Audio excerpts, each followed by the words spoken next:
Hey everyone, and welcome to another Halloween reading vlog. This year I am fully embracing spooky season and diving headfirst into the world of Stephen King, and honestly I already regret it. I am such a scaredy cat, and while I really enjoy reading horror, I tend to avoid the kind of horror that I assume will give me nightmares because I sleep terribly enough as it is. And last year in my reading vlog, I tried Stephen King for the very first time. I read a Stephen King short story and I absolutely hated it with a burning passion. You can check out last year's vlog if you want to see all the details there. But I was told repeatedly in the comments that I needed to give Stephen King another chance, and it just so happens that these books were literally delivered to my doorstep anonymously as donations to my little free library, and it seemed like kismet. So this year I am giving Stephen King another chance. I'm going to be reading The Dark Tower, The Stand, and many short stories from Nightmares and Dreamscapes and Night Shift. And I also have the sequel to The Dark Tower, so if I really enjoy the first book, I might read the sequel for this video as well. But this is quite the stack already, so we'll see. I did a little bit of research and asked some of y'all which stories from these collections were most famous, most loved, most worth my time, and I've already marked those off, so I'll start with those, and if I have more time and more interest, I will read more short stories. I must admit that I am approaching these titles with a mix of cautious optimism and dread. Like I said, my one and only experience with Stephen King was the single short story I read last year for my Halloween reading vlog, and it wasn't a good time. And like I mentioned, I'm a scaredy cat. I have a very vivid visual imagination, and once I get a nightmarish image in my head, I will think about it basically nonstop for months, and I will have nightmares about it every single night for months, if not years. So I really feel like I'm setting myself up for some sleepless nights here. Obviously, I don't have some of his most famous works here like Carrie and It and The Shining, but I do feel like The Stand and The Dark Tower are both pretty famous, pretty well-known, pretty loved works by Stephen King. And I've also heard of so many of the short stories in these collections, including Jerusalem's Lot, Graveyard Shift, The Boogeyman, which I'm reticent to read from what I've heard about it. I might end up skipping it. We'll see. Children of the Corn, Chattery Teeth, and You Know They Got a Hell of a Band. So I feel like I have a good selection here to get a bit of a better feel for Stephen King, and we'll see how it goes. If I don't have an absolutely terrible time, I'm open to trying more of his work. But if these are all one-star reads, then I might just have to close that chapter and move on to other authors, because there's so much good horror being published every single year, and there's so much amazing backlog horror that I have not dipped my toe into yet. Life is too short to read books you're not enjoying, you know? That is what this video is. I am, like I said, excited, but also mildly terrified and already kind of regretting my decision, especially because my husband is out of town while I'm filming this video, so that's gonna be fun.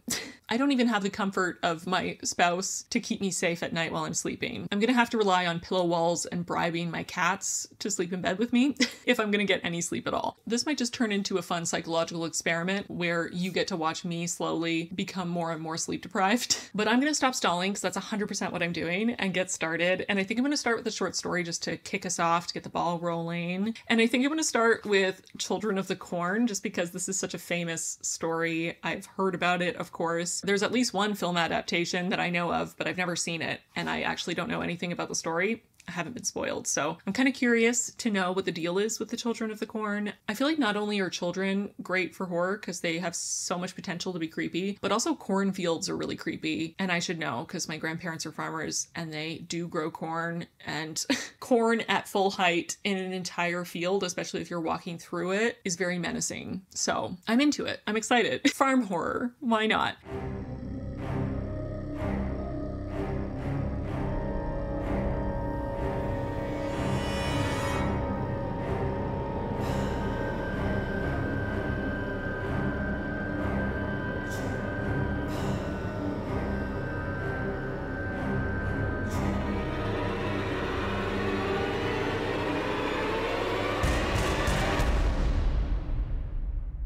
Okay, so I finished Children of the Corn and very pleasantly surprised. I really liked it. I would not say it's a perfect short story for me. I've read short stories that are 10 out of 10, no notes, incredible, will stick with me for my entire life. This one was not quite that level of perfection for me, but it came pretty close. It was pretty darn fantastic. Very eerie, very creepy, very unsettling, very slow and deliberate and tense and compulsively readable. I sat down and started to read it and then just eyes glued, flipping the pages steadily, just totally entranced until the end. Vicky knows what's up. That's all I'll say. What I learned from this book is we should all listen to our wives more often. And since I am the only wife in my relationship, I guess I should be listened to more often. Thanks, Stephen King.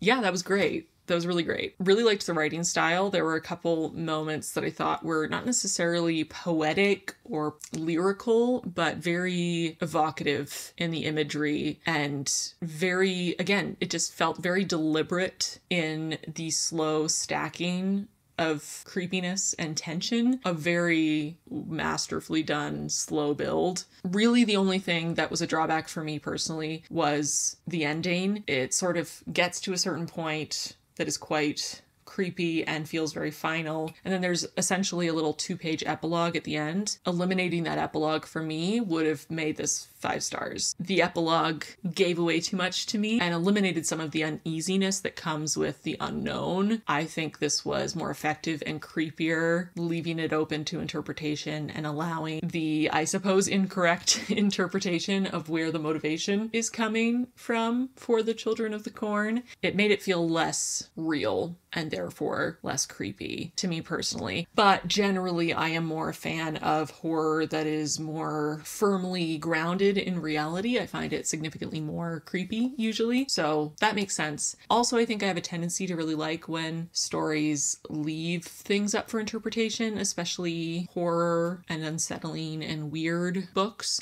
I often find if they explain too much, it ruins a bit of the magic for me. But yeah, that was really great. 4 stars for Children of the Corn. That was a really fantastic start to this video. I'm feeling much more optimistic about how this video is going to go now, which is great. And definitely feels like Stephen King has been redeemed at least a little bit in my eyes from last year. I'm going to do a super short spoiler section for Children of the Corn, starting now. Basically, like I said, loved it, thought it was great. Bert should have listened to Vicky because Vicky was right. Get the fuck out of this town right now. Poor Vicky. Honestly, I was devastated as Bert just stood there on the church steps watching her be dragged out of the car by these children with weapons and did nothing until a kid stabbed him in the arm and then he reacted.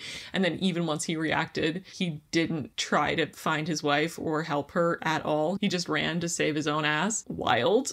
What a man. Especially the scene in the church was so ridiculously creepy, and reading the logbook and starting to realize what's happening, seeing how they've altered the church and the Bible, hearing some of their beliefs, and his theory that it was the kids sort of having this mass hysteria or all finding this new religion together and massacring everyone else in the town and living on in this new hyper-violent, child-centric society. That to me was way creepier than the revelation at the end that there was some sort of monster in the corn that was he who walks behind the rose. To me, I initially interpreted that as just their reimagining of God or Jesus, that it was their whole religion is so corn-centric that they're now interpreting this higher power as associated irrevocably with corn, rather than it literally being a being who walks behind the corn.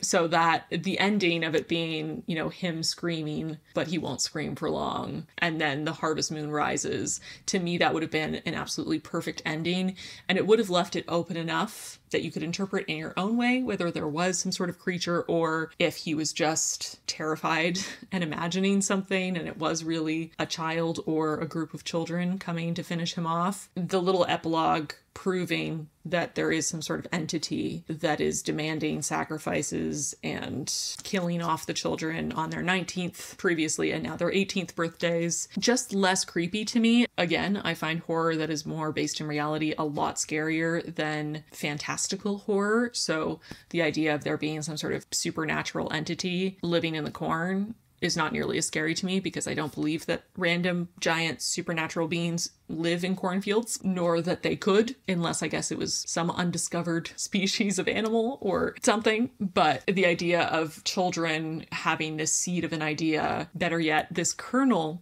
of an idea, and running with it to murderous results, much creepier to me. So I thought this was really great. Like I said, 4 stars for me because that epilogue drained a little bit of the terror out of the story, but it's still really ridiculously creepy. Great pacing and tension, and Bird is an ass and very stupid, and poor Vicky. She deserved better. Those are my spoilery thoughts, and those are all my thoughts on Children of the Corn. 4 to 5 stars for my first short story of the video. I'm feeling very happy about that. I'm going to keep working through short stories throughout. Whenever I feel the urge to read one, I'm going to sit down and read one, and I will update you as that happens. But I am going to officially start on one of the novels now, and I think I'm going to start with The Dark Tower, mostly just because it's shorter than The Stand. So I will feel accomplished when I finish it, and hopefully that will pump me up to read The Stand. I don't think I actually know anything about The Dark Tower. I've heard of it. I've heard the title before, but I haven't read the blurb on the back, and I genuinely don't know what it's about at all. Some of his other stories, even if I haven't watched any adaptations or read the books, I loosely know the plot, like Carrie or It. And, you know, there are some like The Shining where I've seen the film. So while I haven't read the book, I have, again, a loose idea of what the story is about. The Dark Tower, literally no thoughts, just vibes. I don't know what it's about at all. But, you know, hopefully it's good.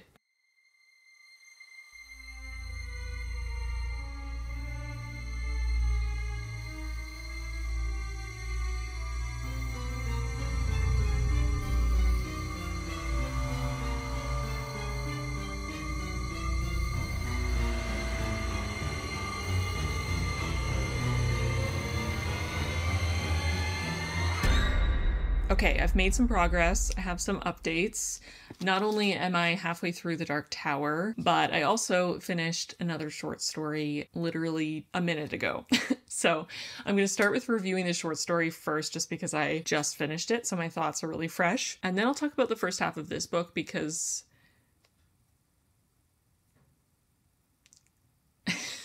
I'm a bit speechless, so I'll give it some time to percolate. I'll warm up by talking about something that I can talk about more easily. So I decided to read another short story from Night Shift, and I thought I'd just go with the first story in the collection. It's also one that had been recommended as worth the read, and one that I had seen listed as one of his more well-known short stories, and that was Jerusalem's Lot. And this short story is a combination of multiple genres. Most prominently, it is historical fiction blended with horror, of course. It feels very inspired by Bram Stoker's Dracula, not in the least because it's epistolary, told in letters, but it also has a similar lyrical writing style and just some similar sort of comedic elements almost, and a heavy focus on friendship, which is something that surprised me when I read Dracula. Definitely got those vibes here. Also reminded me a little bit of the Edgar Allan Poe that I've read. This story set in 1850 in Maine in the US,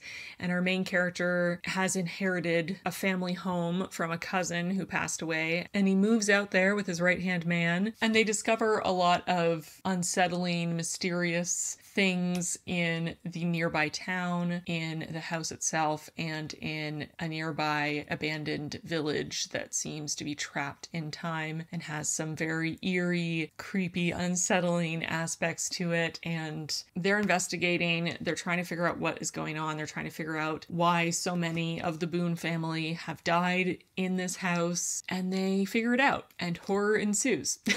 So that's about all I can say without spoiling it. I will say that it blends quite a few different elements of horror together in a way that I find interesting for sure, a little excessive for my taste. I would have liked it a little bit better and found it a little more focused and compelling if it had just chosen one lane instead of going in so many different directions. I did find it a very readable story, very engaging, very immersive. I thought the writing style was really fun. I quite enjoyed the language itself. I immediately felt pretty attached to both Calvin and Charles and wanted them to make it out okay. And I was very curious about all these different mysteries. It was very creepy. The tension was great. The atmosphere was fantastic. So even though it did do a lot for my taste, I still think it was a really fantastic story. And I think I'm going to give it 4 stars. I think so. It was pretty great. I really enjoyed the experience of reading it. I will do a little spoiler section just so I can clarify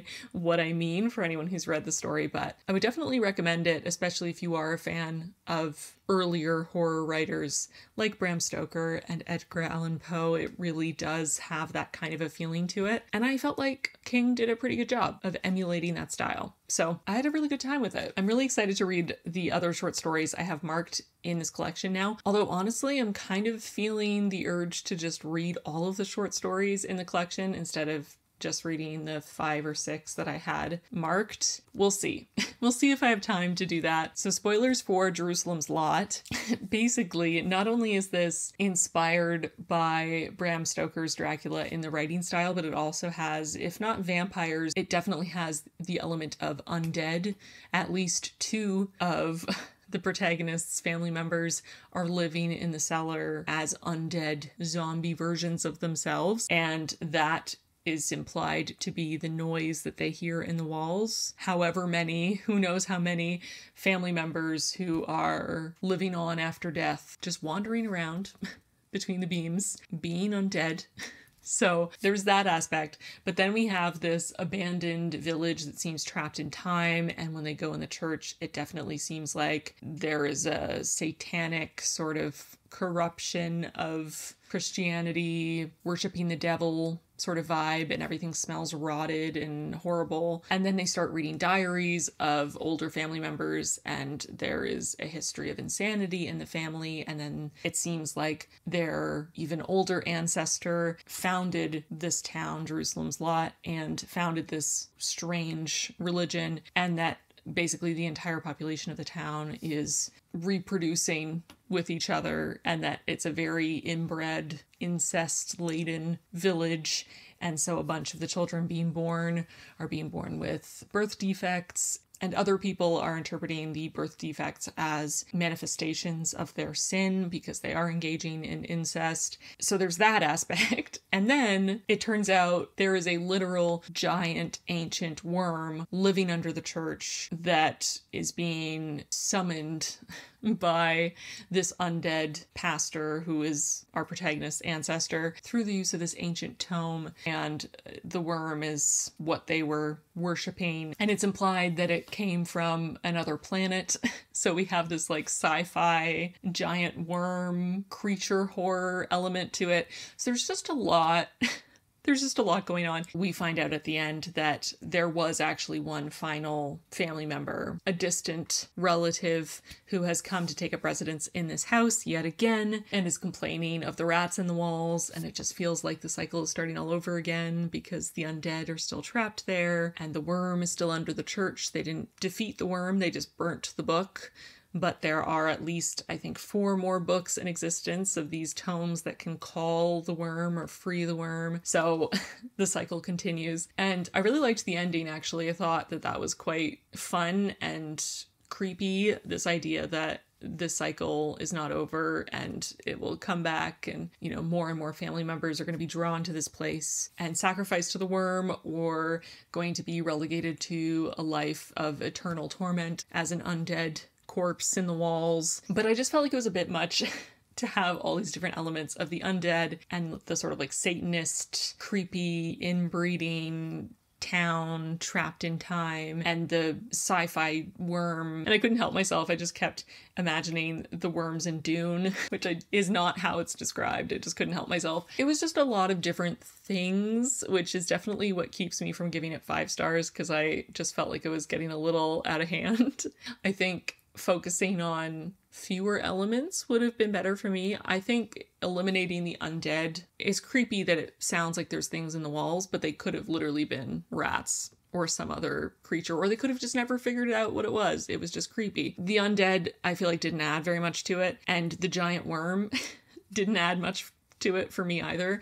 I feel like it would have been better for me if their ancestor was just insane and had created this religion and believed maybe that the giant worm existed, but it didn't actually exist, and descended into madness and brought the whole village along with him and, you know, sacrificed animals and or possibly people towards this, you know, satanic giant worm creature that he'd concocted in his mind. Still, overall, really liked it. Very compulsively readable. Really liked the writing style. Thought the characters were incredibly well developed for how short of a story it was. And honestly, I felt kind of similarly, although I didn't like the characters as much, but in Children of the Corn, I kind of felt the same. With our main couple, I felt like their characters were really well developed for how short of a story it was. I felt the same in this story, although in this story I actually liked Calvin and Charles a lot. So yeah, I think those are all my spoiler thoughts. So that was Jerusalem's Lot, 4 stars, great time. I'm excited for the next one. And now I'm going to talk about The Dark Tower, the first half of The Dark Tower. Honestly, between friends, I do not know what's happening. I'm so confused. Listen, I pride myself on not being easily confused by the books I read. I read a lot of weird books, and I enjoy the weirdness. I enjoy being taken for a ride. I enjoy when books are kind of vague or a bit strange or a bit of a challenge to keep up with. But in this case, I mean, I know what's happening loosely in the plot. I know what events have happened. I know who our protagonist is and what he's trying to do in general terms. But the world building, what is this world? It seems like there's magic, but what kind of magic is it? I don't know. Our main character seems to have magic powers. What kind of magic powers are they? Couldn't tell ya. Seems like there are alternate dimensions or parallel universes going on, maybe. But again, not super sure about that. I'm very confused, and I'm not necessarily hating it. I just feel, I don't know what I feel. I feel at a loss for words, honestly. I used very few tabs, mostly because I just kept reading, mostly with this look on my face, thinking, okay, I understand the words I'm reading. I understand what's happening on this page, but how does this fit into the larger narrative? I don't know. Now, I do feel comforted because I did a little research once I got to the halfway point, and it seems like not only is there a revised version in the early 2000s, this is the original text. Apparently he revised it in 2003, and the revised version is more detailed in the world building and seems, from what people are saying, that it's a little easier to follow and ties in more with the rest of the series, which I can't speak to since I haven't read the rest of the series, obviously. But also B, that I am not the only one who is finding this very confusing. It seems like a lot of people are saying, just push through book 1. The rest of the series is great, but book 1 is a bit of a challenge or a bit of a slog. So it's not just me, apparently, which I guess is reassuring. And this is coming from people in the Stephen King subreddit. So I imagine they've read a lot of King and are familiar with his work, which obviously I'm not as familiar. But yeah, I'm struggling. What it feels like is this is a fantasy story with magic and parallel universes and its own complicated rules and systems, and I've been dropped in the middle of it with little to no explanation. There's very little world building, and I'm not sure I would want info dumpy style detailed world building. I kind of like when stories let you figure it out on your own as you go, but I feel like I need just a tiny bit more information. I'm just a little lost. So yeah, that's where I'm at. Again, I'm not hating the experience of reading it. It's interesting. I'll also say that I've not read many books that have a Western theme. Only 2 come to mind. This one by Victor Laval, can't remember the title, but I'll put the cover here. And then Unbury Carol by Josh Mallerman. And I actually really liked the Western setting in both of those. And both of those are actually horror as well, funnily enough. I don't know if I've ever read a Western that isn't horror, which is kind of funny. I like the writing style. There have been some really beautiful lines, some really lovely passages that I just find the words quite lovely and scrumptious to read, which is nice. There's definitely been some violence and some shock value moments that left me wondering what in the world I just read and wondering if scrubbing my eyeballs would help at all. But yeah, I'm a little lost, I'm not gonna lie. So we'll see if I figure it out in the second half. I'm not gonna do a spoiler section because I clearly am struggling to talk about this, but I will just say, for those who have read this, that moment with Sylvia, truly what the fuck.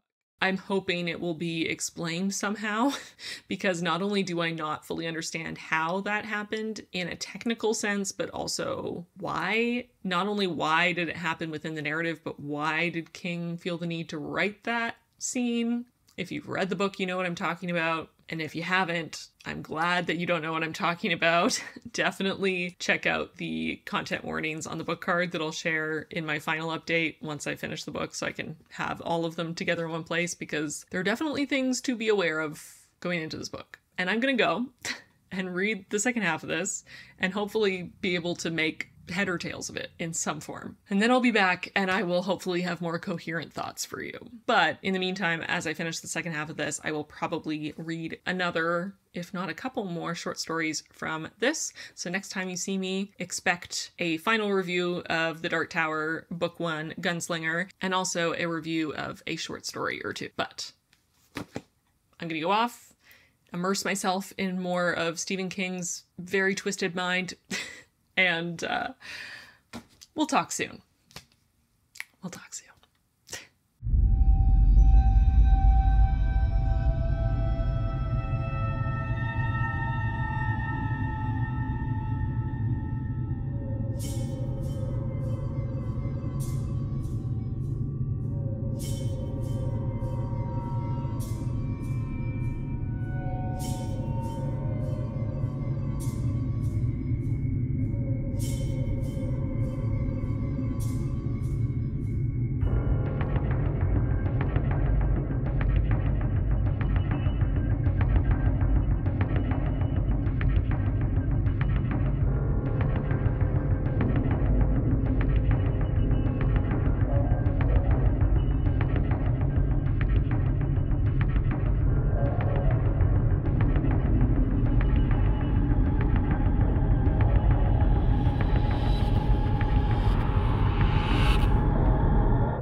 Okay, so I finished The Dark Tower. I was going to call it Episode 1, Book 1, The Gunslinger, and I have finished the entirety of Night Shift, this short story collection with 20 short stories in it. So I have quite a few things to talk about. So Night Shift, overall, I really liked this collection. There was a lot to like in here. I found some new favorites, some short stories that I really love. There were definitely some duds. There were some in here, I mean, maybe not duds to everyone, you know, this is just my subjective opinion. Some duds for me, but overall, I had a really good time reading this. 5 5-star stories in here, so a quarter of the stories in here were 5 stars, which is pretty awesome. And then 4 4-star reads, 5 3-star reads, and then 6 2-star reads. I didn't hate any of the stories. None of them were a 1-star from me, but there were, you know, a number of them that weren't really my cup of tea. But to be fair, that is usually my experience with short story collections, that sometimes, you know, some of the stories are going to resonate more than others. In this case, with a horror collection, you know, some of them are going to just scratch that itch for me, whereas other ones are not going to be that scary for me. And I definitely saw a bit of a trend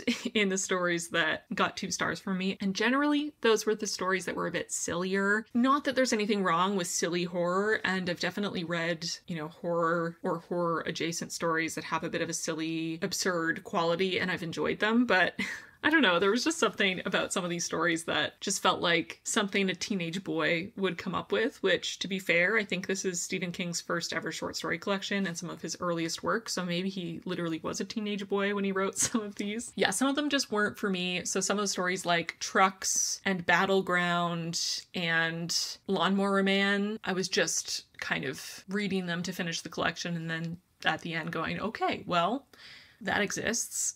And I would say out of those 3, Lawnmower Man was my favorite, just because it is absurd on another level where it almost becomes entertaining because it's so ridiculous. I will talk about each story individually, so I won't get too in the weeds on that. No pun intended for Lawnmower Man. Yeah, it was just sort of a trend where the stories that had less atmosphere, less of that creepy building tension, and had a bit more of a ridiculous bent to it. Those were the stories that generally didn't work as well for me. And then the stories that were more human and character focused and had a stronger creepy atmosphere were definitely my favorite in the collection. I would be curious to read some of his more recent work as well and kind of compare and see how he's grown and changed as a writer over all this time. I will double check my math in the future when I'm editing this because I just did it really quickly, but I believe my average rating for this whole collection comes to 3.4 stars. So not bad. I would probably round that up to 4 just because the stories that I loved, I really loved. And I think the collection as a whole deserves a 4, even if there were stories in there that weren't really my thing necessarily. This was a way better experience than I expected going into it. I'm going to try to do a very quick, we'll see how succinct I can be, but I'm going to try to go through them in the order that they're in here and just give you a very quick review of each, along with my rating. So here we go. First is Jerusalem's Lot. Gave it 4 stars. Great atmosphere, quite creepy. I'm intrigued to read on more in this world, and I'm excited that there's a larger lore to do with Salem's Lot. I did feel like it had a few too many different horror elements in there that didn't need to be there. It made it feel a little bit scattered, which is why it wasn't 5 stars, but a great story. Then we have Graveyard Shift. Not really my cup of tea. Has rats, and the way the rats were handled didn't feel very creepy to me, and I thought the ending was a little ridiculous. Instead of being scary, I was just kind of laughing at how silly it seemed. Not really my thing, so 2 stars. Night Surf, an early examination of the idea of a post-pandemic sort of horror. Just not a lot happened in this story, and the main character was very, very, very, very unlikable and fatphobic and misogynistic for no particular reason. I wasn't attached to the characters, and I didn't feel like it went very far with the idea, you know? We all know how scary a pandemic can be now. And in this case, it was more destructive, more fatal, but I still feel like it didn't lean in as far as it could have into the potential terror there. I am curious to read The Stand and see if I feel like that takes full advantage of the potential. So Night Surf for me was 2 stars. Then we have I Am the Doorway, which is the most sci-fi of all of these stories. One of my favorites. I gave it 4 stars instead of 5 just because I felt like it could have gone further in the descriptions of some of the sort of body horror-esque elements. It could have been even creepier and even more visceral than it was, but I still thought it was a great story. It was creepy. It was intriguing. I love sci-fi, so I was a fan. 4 stars for Eye in the Doorway, but I could have used more descriptive passages about what was happening to our protagonist. Then The Mangler. This one was good, but not great for me. I gave it 3 stars. This was one of the best examples to me of this idea of evil machine that King is playing with in several of these stories. It was the creepiest, most tense story for me in that sort of sub-genre, but it still was kind of silly just the way it ended. If you've read it, then you know. It was just so ridiculous to me. It was more funny than anything else. It was good. Again, I think it was the best example of the evil machine idea, but it just didn't quite go all the way, and the way it ended, just it went too far in a silly direction for me to be really scary. So 3 stars for The Mangler. Then The Boogeyman. This one was one of my 5-star reads. This is the one I was most scared to read because I had heard people say it gave them nightmares. I don't think I'm gonna have nightmares, but I have not slept since I read it because I read it this morning, so I'll get back to you. Yeah, I don't think it's gonna give me nightmares. I did think it was great though. Again, one of my favorites. My current ranking, and I will share my ranking at the end of this review, but I think things might shuffle around more as I think about it more, but I'm pretty sure The Boogeyman is in 3rd place in this collection. So up there. Very spooky. It has some interesting layers. It feels like it's one of the stories with the most subtext and metaphor. There was something really, well, there's a couple really unsettling things about this, but I think on top of it being creepy and the ending being really fantastic, it had great tension and it had a message that I felt was quite poignant and powerful. So I really loved it. 5 stars for The Boogeyman, and the main character is a total piece of shit asshole, but it works in the context of this story. Then we have Gray Matter, which was another 5 stars for me. This is the one that leans the most into body horror in this collection. Very gross, very creepy and unsettling. 5 stars. That's all I'll say. I'm trying to keep this succinct, okay? Battleground, one of my least favorites in the collection, probably my absolute least favorite in the collection, sorry. It just feels, again, like a horror story that a preteen or teenage boy would write. It didn't do anything for me. I didn't find it scary. It just existed. So it is what it is. 2 stars. Then we have Trucks, kind of a similar thing. Trucks was my least favorite story in this collection. Again, it feels like a story that a preteen or teenage boy would write. I guess it would be scary if it were happening in real life, but to read it, it just sounds pretty ridiculous. It didn't really do anything for me. So 2 stars. Then we have Sometimes They Come Back. This one I feel had a lot of potential, and I think I've heard that this one has been adapted, so I'd be curious to see, you know, how it would look if the story was expanded past a short story. There were aspects of this that I found quite creepy and engaging, but it just didn't quite go as far as I expected it to. It felt like King was pulling punches here, and it could have been more poignant and emotionally resonant, but it also could have been a lot scarier than it was. So for me, this was sort of middle of the road. It was good. It was fine. I gave it 3 stars. Then we have Strawberry Spring. This one was sort of a sleeper hit when it started. I didn't think it was going to be one of my favorites, but I ended up really liking it. I gave it 4 stars, and my favorite thing about it was the ending. Great ending. Then we have The Ledge. This one I think was an extra disappointment for me because I personally am afraid of heights, very afraid of heights, and this story has to do with being very high up in a precarious situation, and it just wasn't scary, which is wild because I am very easily scared by the idea of being high up. It just felt like it didn't lean into it enough. There weren't enough close calls. It just wasn't scary enough. And there's another story in the collection that deals with heights, and I think it did it in a much scarier way. So for me, The Ledge didn't work. I gave it 2 stars. Then The Lawnmower Man, which I touched on. The Lawnmower Man is probably the funniest story in this collection. It is ridiculous. It is so over the top, extreme, just absurd. It is creepy, but it's just so weird that I couldn't be scared. I feel like if I saw this happening in real life, yeah, I would be creeped out. But I don't know, it's just so weird. It's so ridiculous. It's so silly. It's such a strange idea. Like, how do you even come up with this concept? I don't know.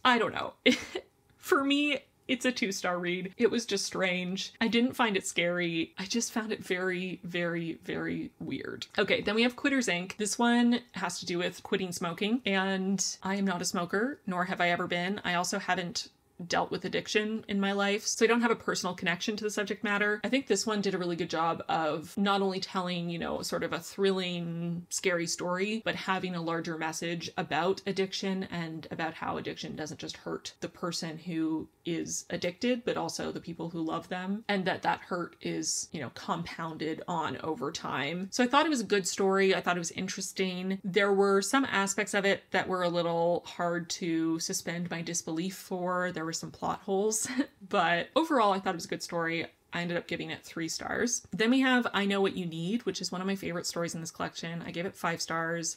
This is so creepy and unsettling, especially if you are a woman. You've probably experienced at least once in your life a man or boy who gets a little obsessed with you and decides that they have a right to your time and attention and maybe even your body. There's a possessiveness, a stalking sort of quality. There's just this objectification that happens with certain types of boys and men where they feel like any woman they see who they take a shine to is an object that they deserve to possess, and they'll do whatever it takes to possess them. And this story really feeds into that fear and that experience that so many women have had. I think it did a really good job of portraying that kind of dynamic and a nice guy character profile. I found it very unsettling because of my own lived experience as a woman, and I gave it 5 stars. Children of the Corn was the first story I read. Thought it was great. 4-star read. Again, it was mostly just the ending for me that robbed it of the final star, because I felt like the direction it went in at the end made it slightly less creepy than if it had stayed more grounded, is all I'll say. And then the last rung on the ladder, this one is my favorite story in the collection, by far. I feel kind of bad saying that because it's the only story in the collection, well, one of 2 stories in the whole collection that I would say isn't actually horror, even a little bit. It's not horror. It is, however, a very heartbreaking, emotional story with a really important message. It made me cry at least 3 or 4 times, and it's a pretty short story. It's beautiful and devastating. Highly recommend reading The Last Rung on the Ladder, even if you are not a horror reader. Again, there's nothing horrifying about it. There are content warnings, which will be on the card, but it's not scary. It is sad. But it's beautiful. I thought it was amazing, very emotionally resonant, very impactful. I think it's a story I'm going to think about a lot and remember for a very long time. So I give it 5 stars, and it's my favorite in the whole collection. Then we have The Man Who Loved Flowers. This was another 5-star read for me. This is another one that has to do with the danger of just your everyday man on the street who seems like they could be, you know, someone's brother or cousin or your coworker, but they are not what they seem. And it was very creepy to read. It had a really great sudden tone shift. I don't want to say much more because I don't want to spoil it, but it's very good, very unsettling, and I gave it 5 stars. Then we have One for the Road. This one is also in the Jerusalem's Lot cinematic universe. It was fine. This one leaned more into one of the aspects of Jerusalem's Lot that I felt were kind of unnecessary, shoehorned in there without needing to be there. So this one really focused on that one aspect of the horror, and it was okay. There were a couple moments that I found a little creepy, but overall it wasn't that atmospheric or that scary, and it didn't really draw me in too much. I definitely preferred Jerusalem's Lot out of the two. So One for the Road, I gave 3 stars. I thought it was okay. And then the very last story in this collection, The Woman in the Room. This is the other story that I would say similar to The Last Rung on the Ladder. It's not horror, it's just sad. This one I didn't connect to quite as deeply. It didn't make me cry. I wasn't as emotional reading it. It definitely is sad, but I wasn't quite as invested, I guess. We didn't get as much of a window into these characters, so it was a little harder to connect to a story that was very character driven and very much about their relationship. So for me, it was 3 stars. Not terrible by any means, but not quite as emotionally resonant, to overuse that phrase. But those are all 20 stories in this collection. I think I did a pretty good job of doing that quickly, okay? I'm proud of myself. I'm not going to do a spoiler section for any of them because I know that I will end up talking for 20 minutes about a single story, and this video will end up being so long that I'll have to pull all-nighters to finish it, and I don't want to do that to my poor 32-year-old bones. So this is what you're getting, non-spoiler reviews of all 20 of them. If you want to talk to me about any of these short stories more in depth in the comments, feel free to leave a comment, maybe just if you're including spoilers, start your comment with spoilers in this comment, look away, and then, you know, hit enter a couple times and then share your spoilers and we can chat more. But I really liked this collection, and I will put my ranking of all 20 stories here for you. So favorite story at the top and then least favorite at the bottom for all 20, and my ratings as well. So those are all 20 stories in this collection. This is a pretty fantastic collection. If you're wanting to get a feel for Stephen King, I would recommend. It's pretty great. So that is Night Shift. Oh, okay. I'm tired. And now I'm going to talk about The Dark Tower, Book 1, The Gunslinger. Like I said in the first update, the first half of this book is very confusing. You're just dropped in the middle of it. There's very little world building. You don't know where you are and how the world works, and you're pretty sure there's magic, but you're not exactly sure how that works. It's quite confusing, it's quite vague, but there was something compelling about it. I especially was enjoying the writing style, and I was feeling oddly attached to the characters, even though I was very confused by everything else, basically. But the second half really picked up. I really loved, especially the last third, I would say. Not only did we get a lot more character development for our protagonist and our protagonist's sidekick, but the story started to make a little more sense. We got a bit more explanation of the world and the magic and a little bit of lore. Things started to fall into place, and the plot, which was there the whole time, the plot was the most understandable, graspable part of the story, but it really picked up in the second half. The pacing was quite quick. It was exciting. It was engaging, and I ended up really enjoying it more than I thought it would. There are definitely some weird things in here. This is, again, some of King's earliest work, as far as I know, published in the mid to late 70s. Definitely some outdated terminology going on, definitely some racism, some misogyny, some fat phobia. There's one scene in particular that was really weird, and I don't know why it happened. I don't know who thinks of such a thing. It was unsettling. I assume it's going to be explained later in the series, or at least I hope it will, because it was very unsettling and confusing to me. But other than that one scene, that one moment, and the ever-present undertone of misogyny and fat phobia and a little bit of racism that seemed pretty prolific in his work at this time, maybe that was common in genre fiction in general in the 70s. Honestly, I can't say, because I have read very little, if any, work from the 70s before now. But keeping all that in mind and trying to keep in mind that this story is almost 50 years old, there's a lot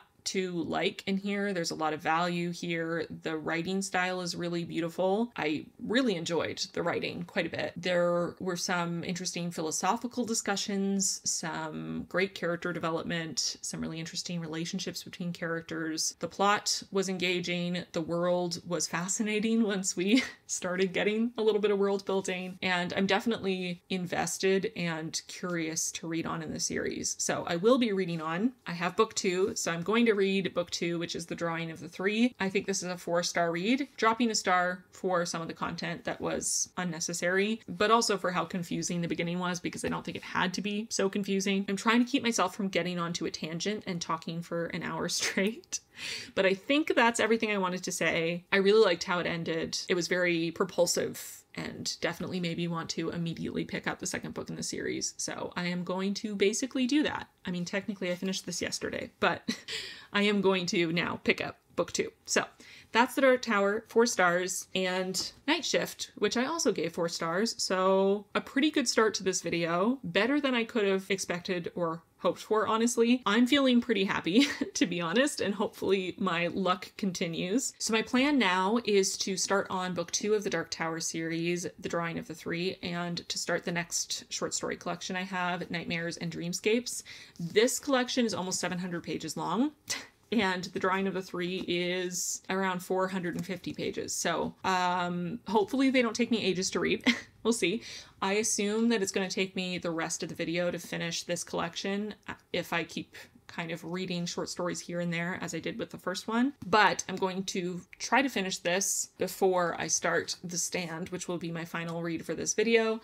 This one is the longest of everything at 1,130-ish pages. So great plan on my part to leave this for last. So I will see you soon.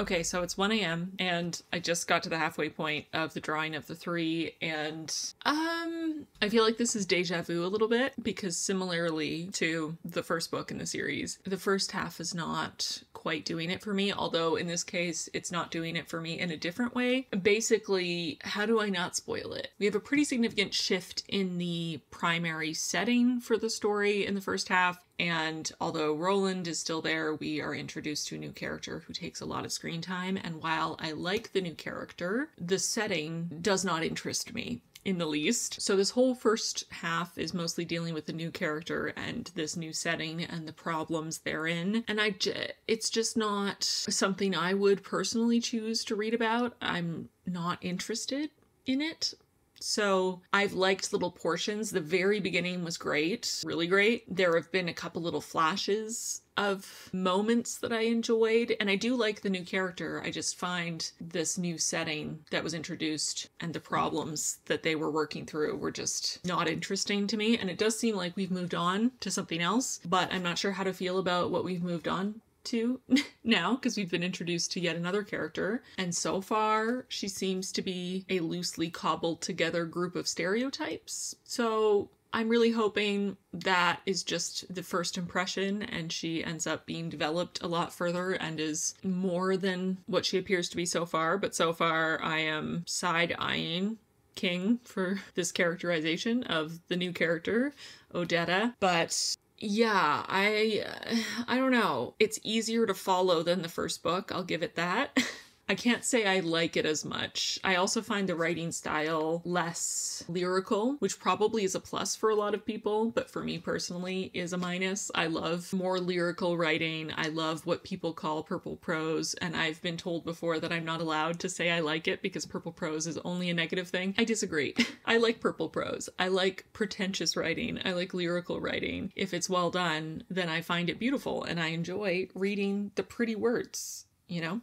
And this book has fewer pretty words than the first book. You can also see, I think, from the tabs that I'm just less invested. I mean, even in The Dark Tower, I tabbed less in the first half than in the second half, but you can still kind of get an idea of the difference. This is pretty sparse for me. I don't know. We'll see where it goes. Maybe this is just setting up all the pieces and then it'll be this fantastic second half, kind of similar to the first book where the second half really took what the first half had built and took it to a whole other level. I'm hoping that's going to happen again here, because as it is so far, this is kind of making me not want to read on in the series, which is too bad, but we'll see. We'll see. So spoilers for the first half of The Drawing of the Three. Basically, we meet a new character named Eddie, who I like, but his plotline is being a drug mule, bringing cocaine back to the US, to New York, from Nassau. And Roland finds a door, a magical door, that opens into Eddie's brain, basically, on this flight, and he discovers he can walk through it and kind of control Eddie's body, and ends up helping Eddie get out of the plane and through customs and security without getting caught, because he was going to get busted. And then goes with him to the pickup, and there's a shootout, and it turns out that Eddie's brother was killed, and then they escape back through the door. And Roland closes it, which means they can never go back through, I guess. I don't know how he knows that, but he seems to know that. Eddie is now in withdrawal because he's a heroin addict, and he's also pissed at Roland for kidnapping him, as he says, although Roland did ask him and didn't force him to come through the door. But anyway, and just the whole drug mule thing, the backstory of him becoming a drug mule, the backstory of him with his brother, the detailing of the deal in Nassau, and then the flight, and then the interrogation in the airport, and then the whole confrontation with the higher up drug kingpin or whatever.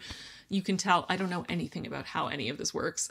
And part of that is because I have zero interest in it. I don't watch shows or read books about the drug business. It's just not interesting to me. The only one I ever watched was Breaking Bad.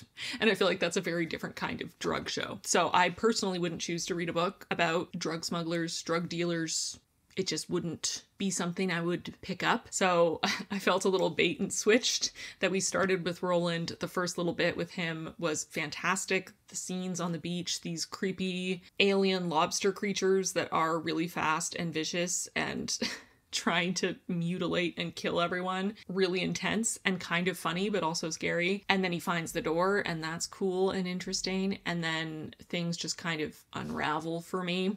And like I said, I like Eddie as a character, and I like his dynamic with Roland, and I could see them being a great pair and having an interesting sort of friendship, mentor-mentee kind of dynamic. So much of the first half of the book was dedicated to this plot that not only was not interesting to me, but I can't imagine it being particularly relevant to the rest of the series. And if it is, then again, maybe the series isn't for me. I don't know. And then now we've been introduced to this new character, Odetta, who seems like an interesting character, but I'm a little concerned because Stephen King is postulating that she has schizophrenia. The way he's portraying her is a lot closer to multiple personality disorder. And her second personality, Detta, is just a bunch of stereotypes about poor Black women slammed together.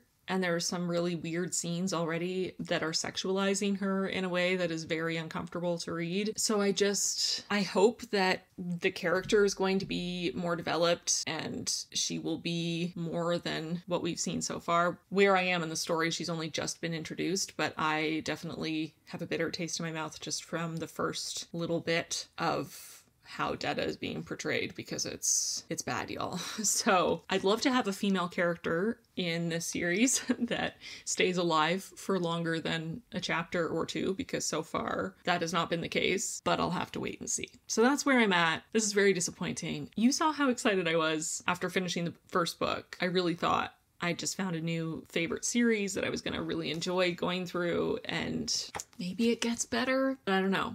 So that's that. Those are the spoilers, and that is all I have to say right now, so I'm gonna go.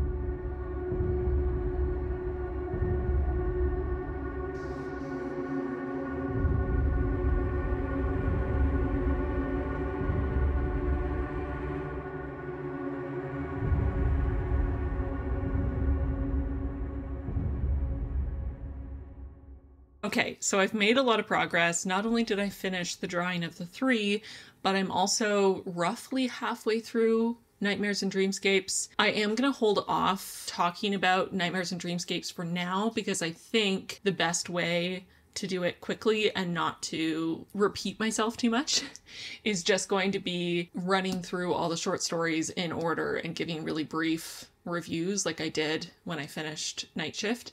So I'm gonna hold off. I will say that I do have at least one star in here already. Actually, I think I have 3.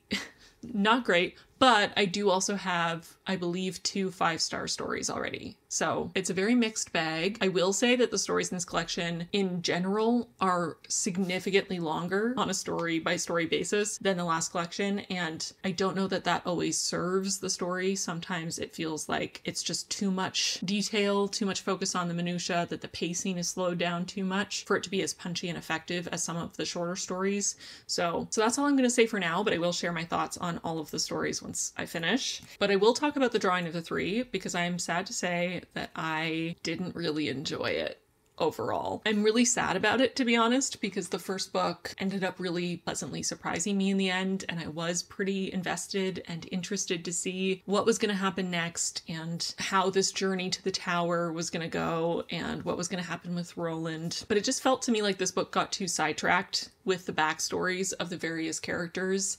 I understand that's kind of the concept of the book. We have these 3 figures that the talked about when he did a tarot reading for Roland at the end of the first book. And in this book, we meet each of those 3 and we figure out why they are the card they are and see them interact with Roland and see, potentially what role they might play in this journey to the tower. But there was just too much time spent on their backstories, too much time spent in their time and place, focusing on their individual lives. And it's kind of wild that I'm saying this because I am a character-driven reader, so I typically really enjoy when books dive into the backgrounds of characters and give us their backstory and really let us get to know the characters. And I don't think I would have minded it if those portions had been balanced a little bit more with actual progression of the main plot. There was basically no progression of the main plot of Roland, the gunslinger, trying to get to the Dark Tower in this book at all. Basically, the entire book was backstory of these new characters. And especially the first and last characters we're introduced to, both kind of just felt like a chance for King to write an action movie, or at least an action movie sequence in the first and final thirds of the book, and neither of them were that interesting to me, but I also don't watch action movies and I don't read books that are in that style. Of the three, the most interesting backstory was Odetta's backstory, but as I mentioned in my first review, I didn't love how that character was handled. She's a Black, mentally ill, disabled woman, and not only is her mental illness completely misrepresented, she is said to have schizophrenia, but she has multiple personality disorder. They're not the same thing. I don't know if when this book was written, they were thought to be the same thing, but it's jarring to read because they're very different illnesses. And like I said in my review of the first half, I really didn't enjoy the portrayal of her sort of secondary personality. It's clearly meant to be based on a bunch of stereotypes about poor Black women, but it was really rough to read. She was really hypersexualized in a way that just felt very unnecessary to me. And I think that's the biggest thing I've noticed in reading more Stephen King for this video. The thing that I butt up against the most and that I dislike the most in his writing is the weird sex stuff, because he really likes to inject weird sex stuff. And in this book, that is almost completely because of the character of Detta, or through the portrayal of the character of Detta, we get all this unnecessary sexualization. There is a tiny bit with the final character we're introduced to as well, but it's sort of mentioned in passing and not expressed in such a granular, graphic way. And again, there is sort of that distinction that I'm noticing where he tends to be a lot more descriptive when he's sexualizing women and women's bodies, and not quite as overly graphic and descriptive when he's talking about men and men's bodies. So just something to ponder on. So yeah, I'm pretty disappointed. Again, if this had focused way more heavily on the primary plot and had made a lot more progress in the journey to the tower, and the backstories had been a chapter here or there of a backstory, instead of dedicating so much of the book to each of the backstories, it felt very stagnant in terms of the larger story and plot. For me, this was not all that enjoyable. I did like meeting the new characters. I am hopeful that Odetta will be better characterized and become a more richly layered person in later books. I liked Eddie as a character. I thought he was very affable and endearing, and I can see potential in his relationship with the other characters developing over time. I wasn't that engaged. So for me personally, The Drawing of the Three was a 2-star read, which is usually the rating I go for when I feel like a book isn't necessarily bad. It's just not for me. It's not to my taste. I didn't enjoy reading it, but I didn't think it was a terrible steaming pile of trash that deserves 1 star. That's usually when I'm gonna land around a 2-star, and that's where I was at for this. So I might pick up the next book in the series just to see if it kind of gets back on track in the ways that I really enjoyed in the first book, but no set timeline for doing so, because this is kind of dampened my excitement for the series, unfortunately. I feel like I'm extra disappointed because so many people said the first book is hard to get through, but the second book is amazing. That's where it really takes off. And I've heard a lot of people, even personal friends in my real life, tell me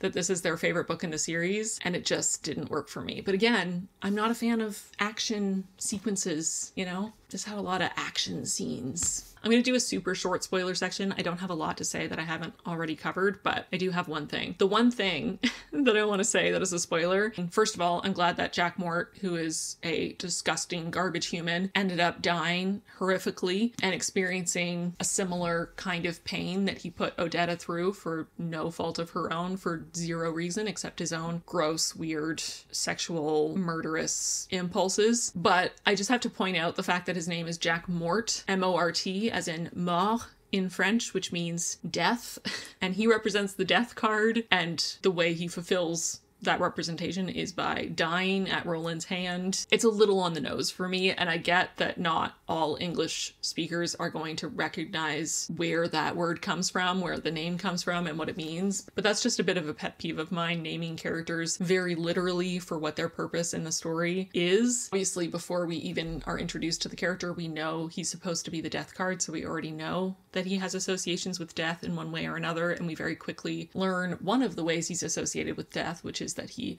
loves to randomly murder people to get his rocks off, or at least maim them. It's such a nitpicky thing, but it's annoying to me. I went into this series not knowing much about it, except that it was dark horror / fantasy and had a Wild West setting. And the first book was not exactly what I expected, but definitely had that fantasy feeling and that Western feeling that ended up really working for me. But this book is just such a tone shift to much more modern, action-based, pulpy sort of writing that, again, is just not something that I thought I was getting into reading, and also something that I wouldn't choose to read if I knew what it was going into it. So anyways, I feel like I'm repeating myself, so I'm going to stop. Those are my thoughts on The Drawing of the Three. 2 stars. Not for me, unfortunately. And like I said, I might read on in the series eventually at some point, but not anytime soon. So that is the conclusion of my reading of the series of The Dark Tower for this video anyway. And that means that while I'm going to keep on reading Nightmares and Dreamscapes so that I can give you all my reviews of all those short stories, I'm also going to start the final book for this video, The Stand. Again, why did I leave the longest book for last?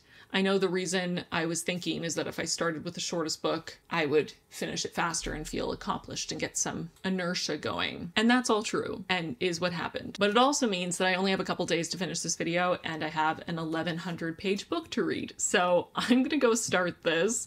I am excited. I've been wanting to read The Stand since the start of the pandemic, when so many people I knew in real life and on the internet started reading it for obvious reasons, because The Stand is about a world in the wake of a plague. And when I looked it up and saw how long it was, I thought, yeah, no. That's not for me. But here we are. A kind stranger dropped this on my literal doorstep, which means now I have to read it, and that's what I'm going to go do. So I'm going to go start this because I have no time to waste, and when I get to around page 550, I'll be back and I'll give you my mid-book thoughts.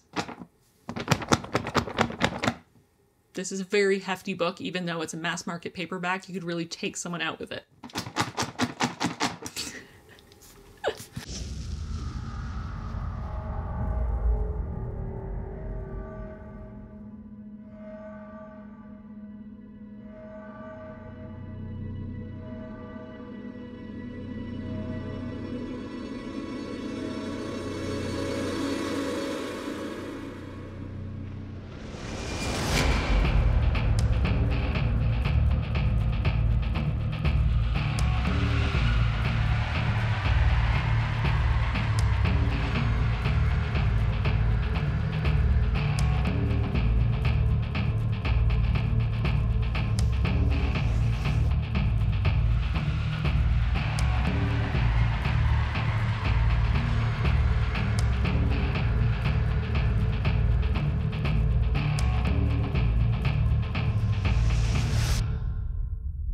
Hey friends, it is the night of Halloween and perfect timing. This morning I finished The Stand and just now I finished Nightmares and Dreamscapes. So obviously you are now figuring out that I didn't do a halfway update for The Stand. Mostly that's because when I got to the halfway point, I was feeling like I had things to say, but not enough to really do an update, and that I felt like where I was in the novel, there just wasn't enough context for a lot of the stories because there are so many different points of view. Even though the halfway point is 500 and something pages, I didn't feel like I had enough full context really. So I decided to just wait till I got to the end and just share my final thoughts. So that is what's going on with that. I think I'm going to start with Nightmares and Dreamscapes first, and I think I'm going to try to do the same thing I did with Night Shift, which is go through all the stories in order, share my thoughts as succinctly as possible in my rating, and then talk about the whole collection as a whole at the end and give my rating for the entire collection. I will also rank all the stories in this collection like I did with Night Shift. I probably won't do any spoilers again, just because again, if I get into spoilers for many, many short stories, I will probably end up talking for a really long time and just, it'll get out of hand. But if there's something I really have to talk about, then I will do so. Okay, so Nightmares and Dreamscapes. Let me go through all the stories and then we'll talk about the whole collection. So first is Dolan's Cadillac. This is one that I'd heard about. This is one that is pretty well loved by the King community. I thought it was fine.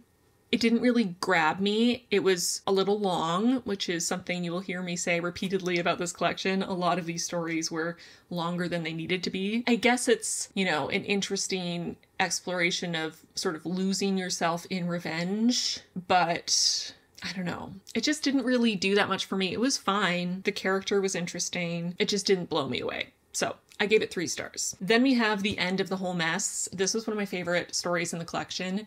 This is about a man whose younger brother, who was a child genius and continues to be a genius as an adult, comes to him and tells him about this grand plan he has to basically fix humanity, to make people more peaceful and kinder and sort of save us from ourselves. And the protagonist agrees to help him because he has always been on board with his brother's ridiculous schemes because his brother is a genius and he believes in him. And it's not only a really fascinating story and quite terrifying to watch it play out, the whole thing is told in a single letter that the protagonist is writing, sort of leaving it behind. And he is deteriorating as he's writing the letter. So the way it's written is changing over time as he tells the story of what happened and gives some more background on his relationship with his brother. It was really harrowing and in a lot of ways very heartwarming. Their relationship was really endearing and wholesome, but also, you know, scary and shocking, and I just thought it was really great. I gave it 5 stars, and I learned when I just finished reading the notes at the end that Stephen King's actual brother was a child genius. So that makes me wonder if this dynamic and these brothers were based on him and his actual brother, which would make a lot of sense because I really felt like their relationship was so vividly portrayed and felt so real and grounded and just lovely. There was so much love between them despite the story itself being quite terrifying. So I loved it. The End of the Whole Mess, 5 stars. Okay, then we have Suffer the Little Children. This one I liked. It's a bit shocking as well. I feel like there's not a huge amount going on there in the subtext. I think it's meant to just be sort of a short little terrifying scenario, and it is that. So I gave it 3 stars. I feel like it did what it set out to do well, but it didn't blow me away. Then we have The Night Flyer. This is another one that I had heard of. I've seen it mentioned quite a few times as a favorite of Stephen King's short stories. I liked it, but I didn't love it. I really enjoyed the first 3/4 of the story, I guess. I found it really interesting to be following a journalist who is trying to get a scoop on a story and trying to sensationalize it and make it seem like it could maybe be supernatural and try to, you know, make a quick buck by publishing a story, and he's really wanting to get some photos. And then he's sort of surprised by the reality of the situation and sort of comes face to face with something that he didn't know could exist. I did find the ending a little silly. And again, like I mentioned in my night shift reviews, there's nothing wrong with horror stories being silly, but for whatever reason, this one, the ending bugged me. The way that he realized what the bad guy was just so, I don't know, it just made me roll my eyes and it kind of took the wind out of my sails. So 3 stars. It was a good story, but definitely not a favorite. Then we have Popsy, which kind of continues on in a similar vein to Night Flyer. And in the notes, that was confirmed by King himself that there's a bit of a connection between the 2 stories. I liked Popsy better. It definitely is also silly, but there was something really satisfying about what happened. I like bad guys getting karma'd, and that was kind of what was happening here. So I enjoyed it a little bit more than The Night Flyer, and I give it 4 stars. Then we have It Grows on You. And unfortunately, it didn't grow on me. I wasn't on board for this story for whatever reason from the beginning. It wasn't as engaging to me. There weren't really any characters that we followed through the whole story to be attached to. It tried to have a bit of a spooky, creepy atmosphere, but didn't quite succeed. And then there was one really weird sex thing that did not need to happen. And I know that Stephen King has said before that he's not above going for the gross out. I personally don't enjoy really weird sex things being thrown into the horror I'm reading for no reason at all, especially when they involve children, as it did in this story. So I'm giving It Grows on You 1 star. Not for me. Then we have Chattery Teeth. This was another one of my favorites in this collection. This is also very silly, but also it's bloody, it's gruesome, it's tense, it's kind of silly and ridiculous, but it's also kind of heartwarming. It's a very silly story, but I really kind of loved it, and I enjoyed the ending and the implication of what's to come next. It just, I don't know, I found it so delightful. So I'm giving Chattery Teeth 5 stars. Then we have another story with weird sex stuff, Dedication. And you already know what's coming. This was another 1-star read for me. This one, possibly the weirdest sex stuff in all the King I read in the last week or so. At least it didn't involve children. So thank you to King for that. I don't know why this story has to exist. I feel like the world would have been better off if it didn't exist. So I'm giving it 1 star. It's disgusting.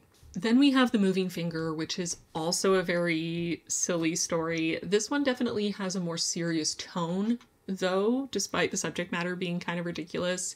It's definitely gorier and bloodier and has a more tense atmosphere that really builds over time. I don't know what it was exactly about this story that didn't fully work for me. Maybe I just couldn't suspend my disbelief enough for the premise.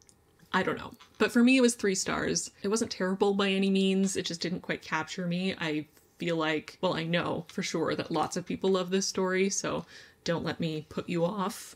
Next one is Sneakers, and this one kind of surprised me, but I ended up really enjoying it. This one just happened to have a protagonist in the music business as a recording engineer, which is what my husband does. So I found the little tidbits about his career really interesting and relatable, and something that I have become interested in because it's my husband's career. I found the story itself really interesting as a metaphor for coming to terms with your sexuality and also coming to terms with the reality of a sexual assault, because I think oftentimes there is this denial of what happened as being sexual assault and sort of compartmentalizing or justifying or rationalizing that happens, and it felt like this horror story was the process of the protagonist coming to terms with who they are and their sexuality, but also realizing that an event that happened to them was, in fact, an assault, and that the person who did it to them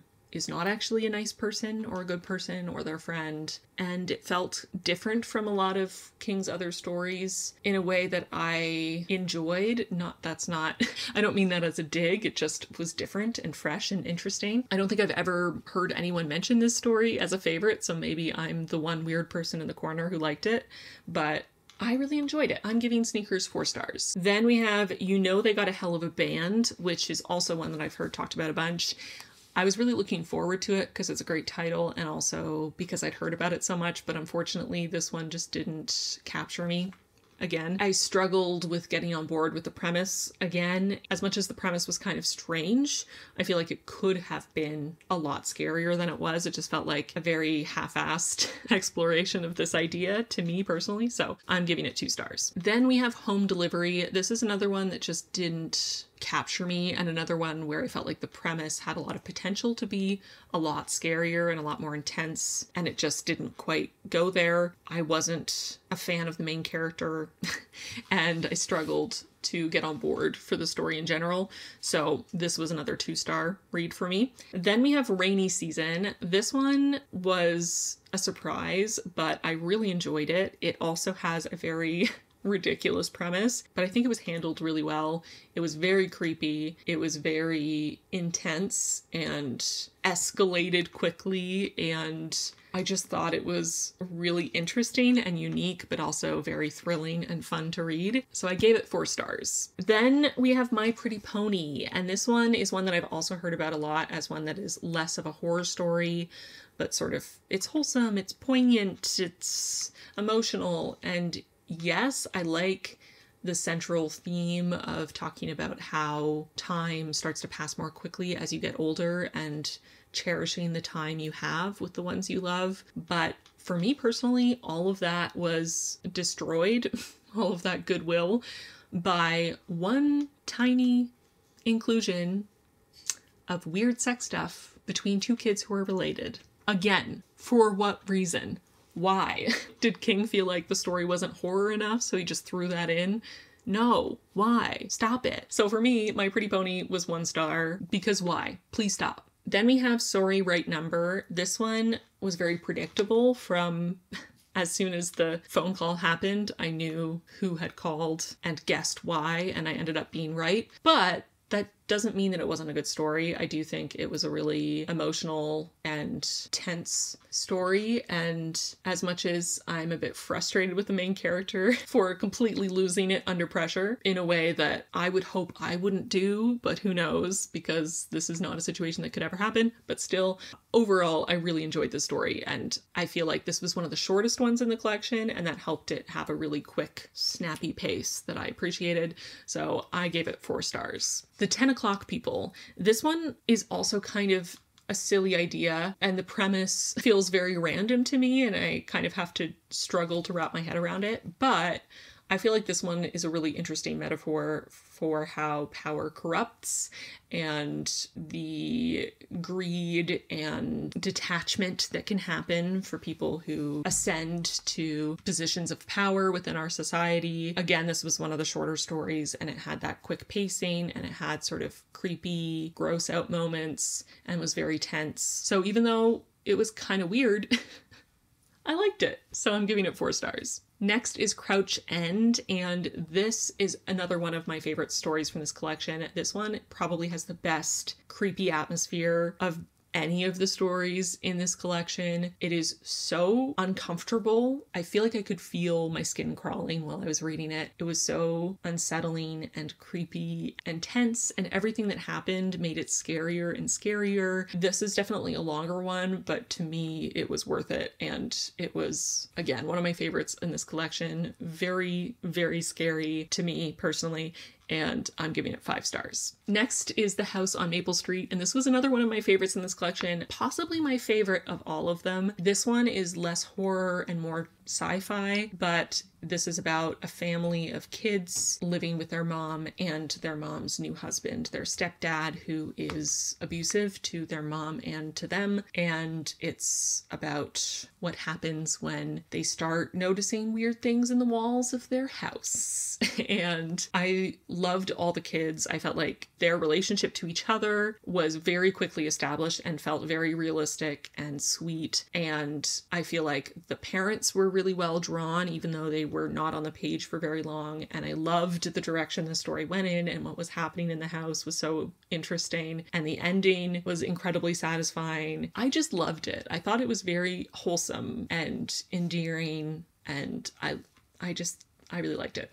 So again, not a horror story, and it's funny that probably my favorite story in each collection was a story that was not horror, but both of them made me feel things, so that's probably why, and I'm giving The House on Maple Street 5 stars. Then The Fifth Quarter. This one was not my cup of tea at all, did not find it interesting, 1 star. Then The Doctor's Case. This one was kind of fun. It was like a Sherlock Holmes mystery, but with Watson figuring out the crime. And it was written in the style of Sherlock Holmes, and it was fun. It was very different from the rest of the stories in the collection, but I enjoyed it. So I gave it 4 stars. Next is Umni's Last Case. This is another one I've heard of before. Personally, I felt like it was too long, and it was more of a noir crime sort of style, and I guess it's a pastiche of a famous author whose work I'm not familiar with. It just didn't really do much for me. I think the idea was interesting, but I don't feel like King went far enough with the concept for my personal taste. It was fine. I gave it 3 stars. I didn't hate it. It just didn't really do that much for me. The last 2 stories in this collection are Head Down, which is actually a nonfiction essay about Little League baseball, and Brooklyn August, which is a poem about baseball. And for some background, I actually really like baseball. Baseball is one of the few sports I actually know anything about and enjoy watching. It's also one of the few sports I ever played in my life, although only for a couple years when I was very small. I thought I was gonna like this, but unfortunately, I did not. Again, I like baseball. I enjoy watching baseball, not on TV, but if I go to a baseball game, I'm having a great time and I enjoy watching all the innings. I actually pay attention. But reading a nonfiction piece that gets into detail and is highly specific about all these Little League games that happened decades ago that I have no interest in, it was very boring. And I feel like there was meant to be something there about the bond that they were growing by being on a team together. There were a couple moments that touched on that, but I don't feel like we got enough of the point of view of the actual players. We didn't see enough of their relationships to make that feel real to me. It just felt like the coaches talking about how the kids had a great bond, but you know, we were being told that, not shown. It just didn't do anything for me, and I felt like it was so long and got so into the weeds, into details of all these games that just, I don't care. So I gave it 1 star. I almost gave up on it at least 7 times. But I made myself finish for this video. And then Brooklyn August, the final piece in this collection, which is a poem about baseball. Unfortunately, I hated it because it plays on In Flanders Fields, which is a famous Canadian poem written during World War I by a field medic. And In Flanders Fields is a very famous poem, one of Canada's most famous poems, I would say, and it's something that is often recited on our Remembrance Day in November every year. And I have a lot of love and respect for that poem, and so watching someone, even a really famous, really well-known American horror author, to take a piece of poetry written by a Canadian on the front lines during World War I and kind of pull it apart and use it for a poem about baseball, it just struck me as in poor taste. I wasn't a fan, obviously. I don't like it. So I'm giving it 1 star. So those are all the stories in this collection to end on a high note. And you might be able to tell this one was a lot more hit and miss for me, a lot more miss for me than Night Shift. So many of these stories were way longer than they had to be, and for some of them, the stories were good enough that it wasn't that big of a drawback. But for most of them being so long just continued to point out the flaws in the stories and the lack of substance in some of them. It just wasn't as tight of a collection overall. It wasn't as much to my taste overall. I did still find a couple favorites in here, but generally was not as much my cup of tea. And I did the same thing. I added up my ratings for all of them and divided them by the number of stories. And this one came out solidly, perfectly, with no decimals as 3 stars, which I think is fair, again, because there were some stories I loved in here, but there were definitely a lot of duds. So 3 stars for Nightmares and Dreamscapes, a little bit more of an uneven collection, a little less charming, and definitely much slower paced, much more rambling in a way that I don't think served the stories as a whole. So those are my thoughts on this. And now, this massive, massive book. Oh my goodness. I will start out by saying that I enjoyed it. I did.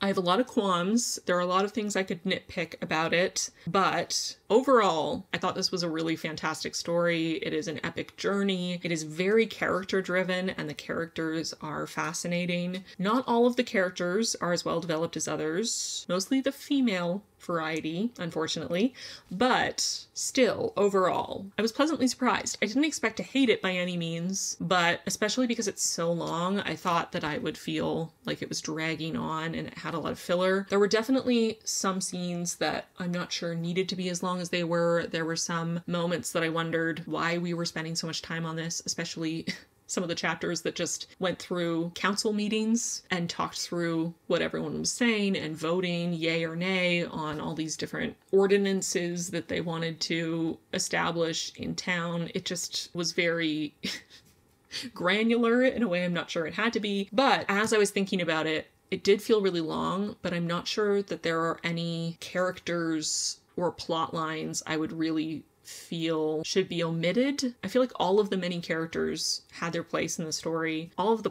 different plot lines came together and made sense. Maybe the one exception is that I feel like we got way too much background on Larry, who is one of my least favorite characters. I absolutely despised him at the start of the book. By the end, he has a lot of character growth and I didn't mind him, but he's not even a main character by the end. I feel like he is not as important as a lot of the other characters, but he by far has the most backstory page time. And his backstory is just him being an asshole to everyone all the time. It was a lot. So maybe that's the one thing I would cut out. I think, to my understanding, this version that I read is a revised version where he added in more stuff and made it longer. I think it's all stuff that had initially been in the book and was cut out for the first publication, but I think in the introduction it said that the stuff with the kid was cut out in the first version and put back in here. On the one hand, I really liked and found the character of the trash can man really interesting, so getting more of his story before he gets to Vegas was interesting because it was his story and I was interested in him as a character, but I could have done without the graphic descriptions of what the kid was doing to him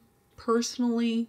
So that's another area where I wouldn't have minded cutting it out. As I have established in this video, I don't really enjoy when horror stories have graphic, weird sex stuff or just graphic, violent sex stuff without there being a reason, and I don't feel like there was a good enough reason for that to exist. I guess you could say that it's just another example of humanity showing their evil side and society is collapsing. 90 whatever percent of the population has died from this plague, and the people who are left are either trying their best to survive and to live in community with other people, or they are giving into their basest instincts and taking advantage of the situation they're in to do all the evil things they'd ever dreamed of. I do think that that is a concept that is very interesting, and I do wish that King had explored it more instead of going in a more religious, supernatural direction. Again, as I've already said in this video, I find horror that leans into reality a lot scarier than stuff that gets into the supernatural. I'm also not religious. I'm an atheist. So all the religious stuff, all the supernatural stuff was less terrifying to me than the idea of how evil humans can be just by being humans, and what people would start doing if they were in this situation, if they survived this plague and suddenly could kind of do whatever they wanted without repercussions. So maybe it's hypocritical of me to say that I wish he'd explored it more, and one of the things I disliked about the book was the descriptions of humans being evil and sexually assaulting other people, but that's just something that I don't like reading about. It's upsetting. I think it could have been explored more as a theme, and it wasn't, unless the religious supernatural stuff was meant to be a metaphor for the good and evil in human beings. It didn't feel metaphorical to me, but maybe it was meant to be. I don't know. Maybe King has talked about that somewhere in an interview or something. I haven't seen it, but anyway, what I was saying, I got on a tangent. What I was saying was I really wouldn't cut anything out. So as much as this is a very long book, it's over 1,100 pages. It is actually, I think, basically as long as it needed to be, which is kind of wild. And it's a really engaging story. It's really immersive. It's very propulsive. It's definitely very interesting to read this after living through COVID and just seeing, another direction things could have gone if COVID had been a lot more fatal than it was. And there were definitely some moments in the early portion of the book that felt eerily familiar, but I just really liked the characters. That was my favorite thing, was all the different characters. Tommy is probably my favorite character in the entire book. Protect him at all costs. Dana was on the page for a very short period of time, but she was such a badass and I love her, and I would read a whole book with her as a protagonist because she's incredible. Stu really grew on me. I really liked him as a character. I didn't dislike a lot of the other characters. I liked Nick. I liked Fran. Ralph. Glenn I was pretty neutral on, although I enjoyed all the philosophical discussion he was bringing to the table, but he had a scene near the end that was absolutely epic and made him incredible in my eyes, and I loved it so much. I do wish more of the female characters had more nuance to them. There was one character in particular whose name I'm not going to share because I don't want to spoil anything, but she turns out to be a bit evil, sort of. She's basically a femme fatale character, but she had so much potential to be really incredibly complex and nuanced and such a fascinating concept for a character and so layered. But I feel like King constantly made choices that sort of hammered her down to be more one-dimensional instead of fully realized. There were so many moments that I wished we'd had a little bit more internal conflict or a tiny bit more backstory. Maybe we could have taken some of the pages that were dedicated to Larry's backstory and given it to this character. She was so close to being a fascinating character, but kept falling short. And I felt like that about a lot of the female characters. Fran is very prominent through the whole story, but she's pretty bland as a character. Stu is around less than her, or subjectively, as I think about it, it seemed like he was around less, but he had a lot more development than she did. We have personifications of good and evil that in the story seem to be connected to God and to the devil. And our godlike character, or a character who is connected to God, is this ancient Black woman. And she felt very stereotypical, very leaning into tropes, and did not feel particularly real or nuanced or grounded. I'm sure that part of it was that I just, have very little interest in long spiels about religion and putting all your faith in God, and God will make sure that you survive this horrible plague and situation, because I don't believe in God. But I do feel like the character was not nearly as nuanced as she could have been. Most of the female characters felt pretty bland, and some of them, like Julie, didn't need to exist at all if they were going to be portrayed in the way they were. She was so overly sexualized and such an object in the story, and she was underage, so just so many layers of ick to how that character is portrayed. She has such a bit part in the story, other than for other characters, mostly men, to be commenting on how short and tight her clothes are and on the way her butt and boobs look. Again, she's a minor, so the very little purpose she actually served in the story to propel the plot forward or to give us any plot development could have been done in other ways, or she could have been a much more richly developed character that wasn't so overly sexualized, but she wasn't. So, hated that.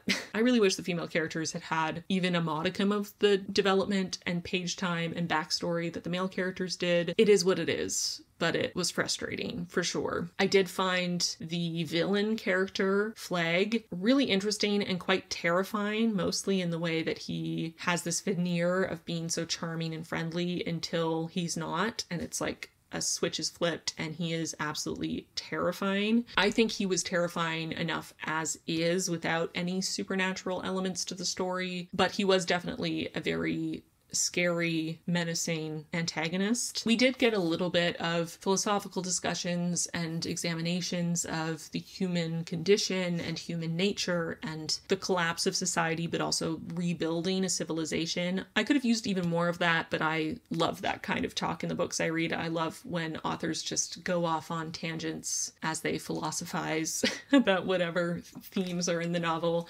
That's something I enjoy, so I would have loved even more, but I did like what we got in that realm. I also thought that the last portion, maybe the last 200 pages or so, were fantastic, really fast pacing, so many heartwarming, endearing moments, so many beautiful moments that made me really teary-eyed, some really exciting and terrifying and intense and satisfying moments. It was just a lot in a great way. I really liked the ending.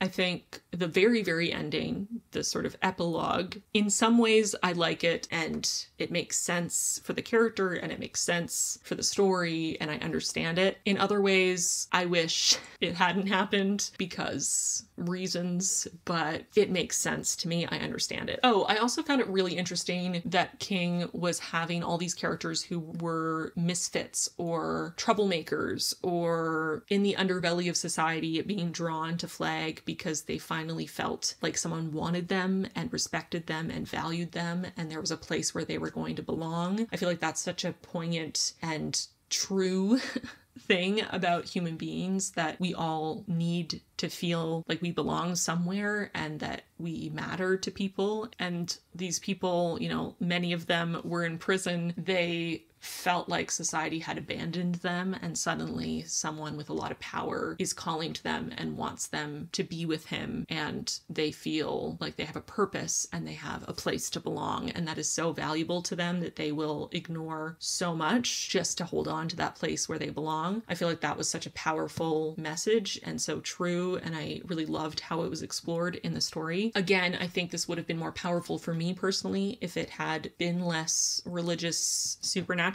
but I don't hate the direction it went in. I thought it was interesting. I think the good and bad, the light and dark, two sides thing was really interesting. And there were a lot of tense moments and scary moments and strange things and heartwarming things and funny things and terrifying things. There was a lot in this. And as much as I have qualms about the misogyny and the racism and the fat phobia and some of the, in my mind, sort of excessively graphic depictions of sexual assault and also objectification and sexualizing of a minor, overall the story as a whole was quite incredible. It really took me on a journey. It made me feel all kinds of feelings. I was so invested in it for the entire thing, which is wild because it is so long. But the characters, again, not as many of the female characters as I would have liked, but the characters that got development were so well developed, so complex, so endearing. Even the characters who were doing terrible things, you could understand why they were doing it and still feel for them, even as you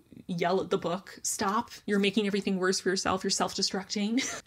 Please just accept the love that you already have. It made me feel a lot of things. And it's definitely a product of its time. This was originally published almost 50 years ago. So again, it is very outdated in a lot of those ideas, but the story itself is a story of human survival and human nature. And I think there is still a lot to glean from it. And I definitely think it's still worth reading. So I'm giving The Stand 4 stars. It's not an absolute favorite of all time, but it was really quite fantastic. I have qualms and they're not minor ones, but I'm very pleasantly surprised. I'll just say that. So 4 stars for The Stand. I feel like I'm going to be thinking about the story for a really long time and continue to kind of break it down and process it. I would love to talk to you in the comments about The Stand, but also everything I read in this video. If you've read any of these short stories or these novels and you have thoughts you want to share, please write them down below because I'd love to nerd out with you and hear more theories and even just hear where our opinions differ. Maybe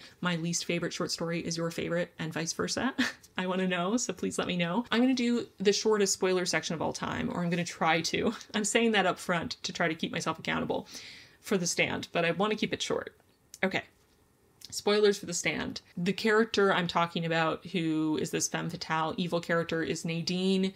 She, again, had so much potential to be this really fascinating character, and it just felt like she kept being blunted down and often relegated to being more of a sexual being than a fully fledged human being. And I feel like exploring her inner conflict would have been incredible and so fascinating because she did in some ways want to push against what she thought was her destiny, and she felt so conflicted, but we didn't get to see enough of that inner battle. And you look at a character like Howard, who is similarly conflicted and sort of has these urges or feels like he needs to do these bad things or feels pushed to do bad things. But we do see more of his inner life and why he's doing what he's doing and how he feels about it and that inner conflict. And we see the moments where he teeters on the line and we aren't sure what choice he's going to make. And I feel like with Nadine, we just don't get to see inside her head nearly enough for how prominent of a character she is and for how much potential she had as a character. So that really bugged me. A lot of the female characters, I wanted more from them, but she in particular had just so much potential, and it was really disappointing to see it just be ignored.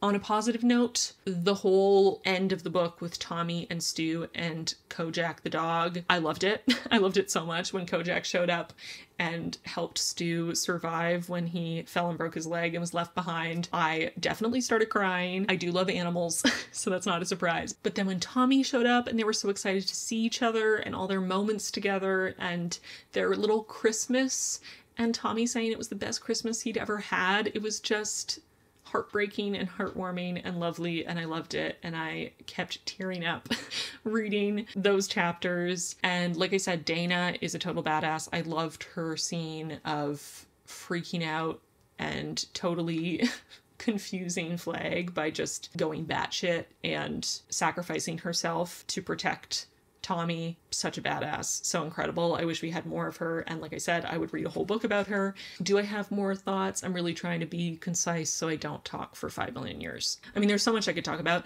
I will say that what seemed to be the literal hand of God reaching down and smiting Flag was kind of ridiculous, but also felt like karmic justice. And was very satisfying. So when he wakes up and is alive at the end and plans on sort of starting over with a new band of people that he can manipulate, again, I understood why it happened. It made sense for the character. It made sense for the story King was telling, but it was so frustrating because I was so glad that Flag was smited. He deserved it so much. So for him to be still alive made me want to throw the book across the room. I didn't, because I would have broken something, because this book is a brick, but I thought about it. But yeah, I think that's all I'm going to say. I don't want to talk for hours, so I'm just going to wrap up the spoiler section, and I'm going to wrap up my review of The Stand. Very, very pleasantly surprised. 4 stars. Okay, so that brings us to the end of this video. I have finished all of these somehow. I kind of want to count how many pages are in all of these total and put it up around me somewhere so we can all appreciate how many pages I read in about a week. This was a much more positive experience than I expected. Definitely a mixed bag, you know, we had highs and lows, but I found a lot more favorites and I had a lot more very positive experiences than I expected going into this, so I am very pleasantly surprised. And I'm definitely willing and interested in reading more Stephen King after this. I very much feel like I have a better understanding of him as an author and sort of a wider scope of what he's like and the ideas he's interested in, which, you know, sometimes is hit or miss, so you never know. I might pick up something in the future and absolutely hate it, but I also might pick up something and absolutely love it and be moved, or just think it's so fantastically strange and delightful, or just absolutely terrifying, who knows. But this was definitely a redemption for Stephen King in my eyes. Thank you all who commented on my reading vlog last year telling me I had to give him another chance.